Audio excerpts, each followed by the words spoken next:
నీరసించిపోయి బాగా నీరసం వచ్చేసింది. అప్పుడు సాతాను అంట యేసు ప్రభుని తీసుకెళ్ళి చెప్తున్నాడంట అక్కడ రాళ్ళు ఉన్నాయంట, నీకు బాగా ఆకలి అవుతుంది కదా, బాగా ఆకలి అవుతుంది కాబట్టి ఈ రాళ్ళను చూసి రాళ్ళ రొట్టెలు అంటే అవుతాయి కదా, నువ్వు అలా అని చక్కగా రొట్టెలుగా చేసుకుని అట్లా తినొచ్చు కదా అంటున్నాడు. ఇందాక నిక్కి చెప్పాడు కదా, ఒక ఆయన కళ్ళు బాగా పోతే ఆయన బురద రాసి కొద్దిగా ఉమ్మూసి దాన్ని బురద చేసి ఆ మట్టిని గుడ్డి కళ్ళ మీద రాసి, ఆ కళ్ళ మీద రాసిన తర్వాత నువ్వు వెళ్ళి దీన్ని సిలోయేమో అనేటువంటి కోనేరులో కడుక్కో, అప్పుడు నీ కళ్ళు తెరవబడతాయి అని చెప్తాడు. మరి అట్లా కళ్ళు లేని ఆయన కళ్ళించిన ఆయన రొట్టెలుగా చేసుకోలేడు, రాళ్ళమే బ్రహ్మాండంగా చేసుకోగలడు. కానీ ఎందుకు చేసుకోలేదు? ఆయనకి అప్పలు చేసుకొని తినాలి అన్న ఆలోచన. కానీ సాతాను మనం టెంప్ట్ చేస్తాడు. నువ్వు ఫాస్టింగ్ ఉన్నప్పుడు ఎవరో తెచ్చి బిర్యానీ ఇచ్చారు, ఏం చేస్తావు? ఫాస్టింగ్ చీటింగ్ వదిలేసి ఏసన్న గారు చెప్తారు, ఫాస్టింగ్ ఉండాలంటే నంట కొంతమంది చక్కగా గ్లాసులు పాలు తాగి పెద్ద అట్టిగా తిని ఇంకా ఫ్రూట్స్ ఏమైనా తక్కువ తీయమని ఇంకా ఏదో ఒకటి తెచ్చుకొని తిని నేను ఫాస్టింగ్ అండి ఈరోజు అలా చేయొచ్చా? ఫాస్టింగ్ అంటే దేని నువ్వు అలౌ చేయకూడదు. కొంతమంది చాలా పట్టుదలగా ఉంటారు. అలా ఉపవాసం ప్రార్థన చేసినప్పుడు నువ్వు ఫుడ్ తినట్లే కదా నీ శరీరానికి, నీ శరీరం నేను ఇబ్బంది పెడతా ఉంటాను. అంత ఫాస్టింగ్స్ ఉంటారు. ఉపవాసం ఉండి ప్రార్థన చేసినప్పుడు నీ పొట్టలో కొంత శక్తి పోతుంది కాబట్టి ఫస్ట్ ఆఫ్ ఆల్ నీ కోపం రాదు. నేను అది ఎక్స్పీరియన్స్ చేశాను. ఫాస్టింగ్ ఉన్నప్పుడు ఎవరిని అన్నా సరే నీ కోపం రాదు, ఎందుకంటే లోపల శక్తి ఉంటుంది కాబట్టి నెమ్మదిగా ఉంటుంది మన నోరు. అలాగే దేవుడికి చాలా దగ్గరగా ఉంటాం, ఎందుకంటే ఏసీ కోసం వాడు సాక్రిఫైస్ చేసావు కదా. నీ ఫ్రెండ్ కోసం ఏదైనా సాక్రిఫైస్ చేసావు, ఆ ఫ్రెండ్ నీ మీద ఏమొచ్చింది? ప్రేమ వచ్చింది. అబ్బా నా ఫ్రెండ్ నా కోసం ఉపయోగలేదు. సరే అలాగే నువ్వు అలా ఫుడ్ వదిలేసినప్పుడు ఏసైకి మేము ప్రాణాలుగా అమ్మో రాహుల్ ఉపవాసం ప్రార్థన చేస్తాడు, ఏం కావాలి రాహుల్కి ఇద్దాం అని అనుకుంటాడు ఏసీ. అని మీరు చేయరా? సరే నేను మిమ్మల్ని మరీ పెద్ద లాంగ్ ఫాస్టింగ్ చేయమని కానీ అట్లీస్ట్ ఒక డే 2 రోజులు దేవుని దగ్గర చేసయ్యా. నేను తర్వాత చెప్పగానే అప్పుడు యేసు ప్రభు ఒకటి చెప్తాడు, ఇగో యేసు ప్రభువును శోధించకూడదు.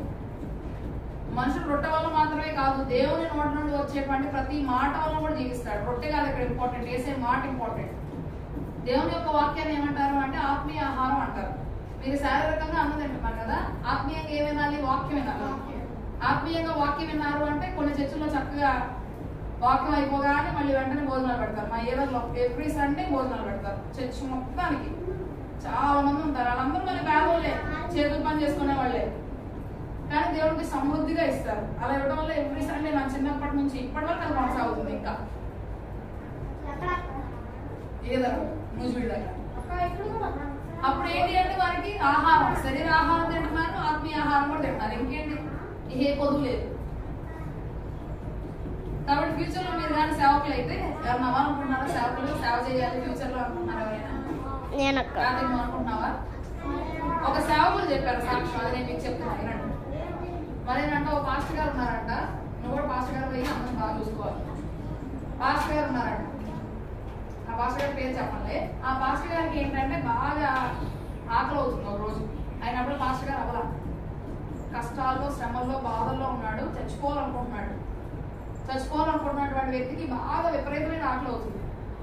అయితే చాలా మంది అటువైపు మీటింగ్కి వెళ్తున్నారు. ఎందుకు మీటింగ్కి వెళ్తున్నారు? వాళ్ళు మాట్లాడుకుంటున్నారు, అరే మీటింగ్ అయిపోగానే ఈ రోజు ఇక్కడే భోజనం చేసేసి మనం ఇంటికి వెళ్ళిపోవాలి అని మాట్లాడుకుంటున్నారు.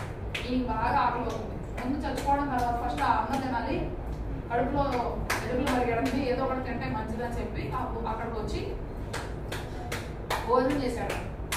ఆ భోజనం చేసిన తర్వాత తింటా ఉన్న టైంలో దేవుని యొక్క వాక్యం ఆయన హృదయాన్ని తాకింది. ఎప్పుడైతే ఆ యొక్క వాక్యం ఆయన హృదయాన్ని తాకిందో చచ్చిపోవాలన్న మనసు పక్కన పెట్టేశాడు, దేవుని బిడ్డగా మారాడు. ఇంకోటి ఏంటంటే ఆయన సేవకుడు అయ్యాడు, దేవుని సేవ చేయడం ప్రారంభించాడు. నేను ఒకప్పుడు నాకు ఆకలి అవుతున్నప్పుడు నాకు ఈ సేవలోనే అన్నం వచ్చింది కాబట్టి నేను కూడా ఇక్కడ సేవ చేస్తా, ఇంకెప్పుడు నేను ఎక్కడ వాకింగ్ చేసినప్పుడు అక్కడ భోజనాలు పెట్టాలి అని డిసైడ్ అయ్యాడు. ఎందుకంటే వాకింగ్ కోసం కాబట్టి తినడానికైనా కొంతమంది వస్తారుగా, ఆ వచ్చిన వాళ్ళకి దేవుని సువార్త వినిపింపబడింది కదా అనే ఉద్దేశంతో. కాబట్టి నేను ఎందుకు సేవకులు అవుతారని అడిగాను. మీరు సేవకులు అయిన తర్వాత ఫ్యూచర్ లో మీరు కూడా అలా భోజనాలు పెట్టారనుకో, మీ భోజనాలు తినడానికైనా వచ్చి దేవుని వాక్యాన్ని వినడం కోసం వస్తారు. ఒక రకంగా నువ్వు ఆ బిడ్డను నువ్వు పోషించినట్టు ఆ రోజు తర్వాత తీసుకెళ్లి సైతాను దేవుణ్ణి మంచిగా శిఖరం ఎక్కించి అక్కడ నుంచి చెప్తున్నాడు, ఇదిగో నువ్వు ఇక్కడ నుంచి దూకేసేయి, కొండ మీద దూకి, నీకేం అవ్వదు కదా, నీ దోతలు వచ్చి నేను పట్టుకుంటారు, కింద పట్టుకోకుండా వాళ్ళ చేతుల మీద నేను పట్టుకుంటారు, నీకేం అవ్వదైనా. నీ దోతలు వచ్చి నిన్ను పట్టుకొని నీ రెక్కలతో నిన్ను పట్టుకొని నీకే అపాయం అవ్వకుండా నిన్ను చూస్తారు, కాబట్టి నువ్వు ఇక్కడ నుండి దూకేసే, నీకేం అవ్వదు అన్నాడు. నువ్వు తండ్రిని శోధించకూడదు అని బైబిల్లో తెలుస్తుందా నీకు?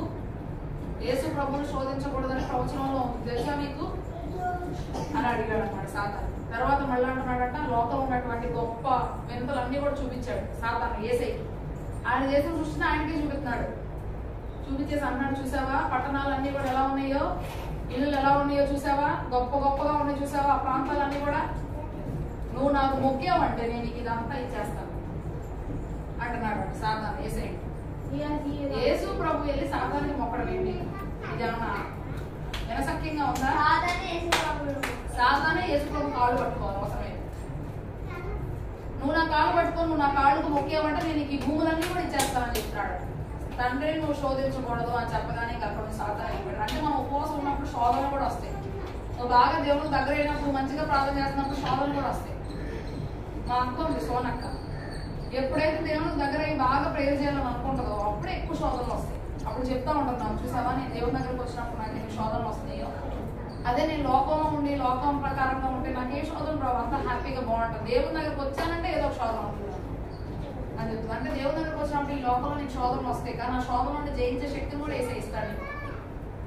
మనుషులు అనేకమైన మాటలు అంటారు, బాధపడతారు, అయినా సరే అవన్నీ పట్టించుకోకూడదు. మనం ఎవరు చూడాలి? దేవుడి వైపు చూడాలి. ముందున్నటువంటి పరుగు పందెం వైపు చూస్తావు, ఓపిక ఆ పరుగు పందెంలో నువ్వు పాల్గొనాలి. యేసు వైపు చూస్తూ ఆ యొక్క గమ్యాన్ని నువ్వు చేరాలి. నువ్వు ఈ గమ్యాన్ని చేరినంత నువ్వు పరలోక రాజ్యానికి వెళ్ళాక యేసు నీకు మహిమ కిరీటం ఇస్తాడు. అది ఎంత గొప్పతనం! ఈ లోకంలో నువ్వేం జయించకపోయిన పర్లా, నీకు ఏదైనా ప్రైజ్ రాకపోయినా పర్లా, యేసు నీకు అనిపిస్తాడు. So that is more important. Okay.